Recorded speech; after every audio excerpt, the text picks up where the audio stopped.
Rajasthan state open class 10th chapter 2 दोहे। आइए आज हम कुछ दोहे को याद भी कर लेते हैं, उनको पढ़ लेते हैं। पिछले पार्ट में आपने एक कहानी पढ़ी, इस पार्ट में हम दोहे को पढ़ेंगे जो कि हिंदी का एक प्रमुख शब्द है। कबीर, रहीम, वंद आदि मध्यकालीन हिंदी कविताओं ने अपने कविताओं को ज़्यादातर इसी छंद का प्रयोग किया है। प्राय दोहे को विषय, भक्ति, श्रृंखला और नीति के रहते हैं। इस पाठ में हम कबीर, रहीम और छंद के नियम या उपदेश दोहे का अध्ययन करेंगे। उद्देश्य: इस पाठ को पढ़ने के बाद आप व्यक्तिगत निर्मला में निंदा और आलोचना की भूमि का उल्लेखन कर सकेंगे, बड़ों द्वारा किए गए कठोर व्यवहार के सकारात्मक पक्ष को स्पष्ट कर सकेंगे, आवश्यकता धन से उत विकसित से समझदार धन की उपयोगित पर टिप्पणी कर सकेंगे, असव अनुकूल व्यास के औचित्य का वर्णन कर सकेंगे, जीवन में अभ्यास का महत्व रेखांकित कर सकेंगे, दोहा छंद को पहचान कर उसके प्रयोग के बारे में व्यास कर सकेंगे, दोहों के काव्य सौंदर्य पर टिप्पणी कर सकेंगे, समान भाव के दोहे की तुलना कर सकेंगे और उसका अनुकूल प्रयोग कर सकेंगे। मूल पाठ जो इस दोहे में दिए गए वो ही इसके पास जो ब्लू कलर का लगा हुआ है उसमें उसको ठीक तरीके से उसकी हिंदी में भाषा दी गई है। आप ध्यान रख के इसको देख सकते हैं।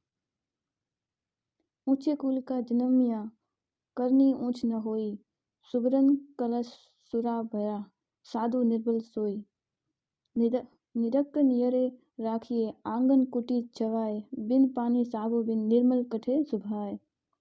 गुरु कुम्हार सिंह कुंभ है, गठी गठी काटे खोट, अंत हाथ सहार दे, बाहर बाटे चोट। जो जल बांधे नाव में, घर में बांधे दाम, दाऊ हाथ उंगलियां यही सयानो काम। पावस देखी रहीम मन, कोई छाजे मौन, अब दादुर बस्ता भय, हमको पूछ कौन। खैर खून खोसी खुशी वेग प्रति मदपान, रहीमन दावे ना दबे, जानत सकत जहान। करत करत भयास ते, जड़मती होत सुजान, रसही आवत जाते, सिल पर परख नी जाए।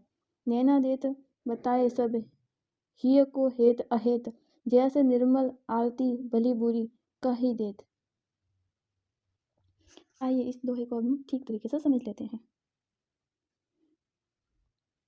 पहले का दोहा था उसको ध्यान से समझते हैं। दोहा। आइए कबीरदास का प्रथम दोहा एक बार फिर पढ़ लेते हैं।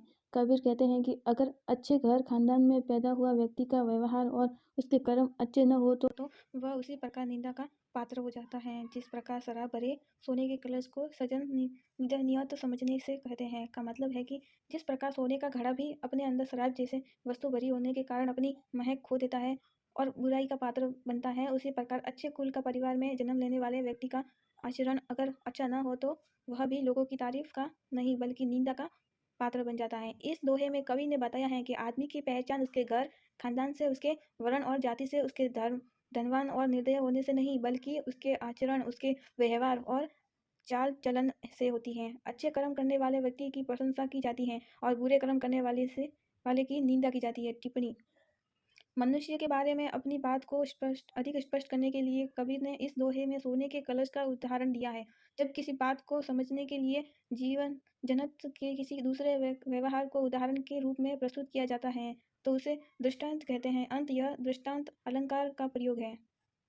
दूसरा, मनुष्य का तन सोने की घड़े जैसा है। ऐसा तन पाकर उससे अच्छाई का विकास करने की जगह उसे बुराइयों का घर बनाना किसी भी तरह प्रशंसन की बात नहीं हो सकती। तीसरा, बहुत आसान तरीका से अच्छे कर्म करने की बात कही गई है।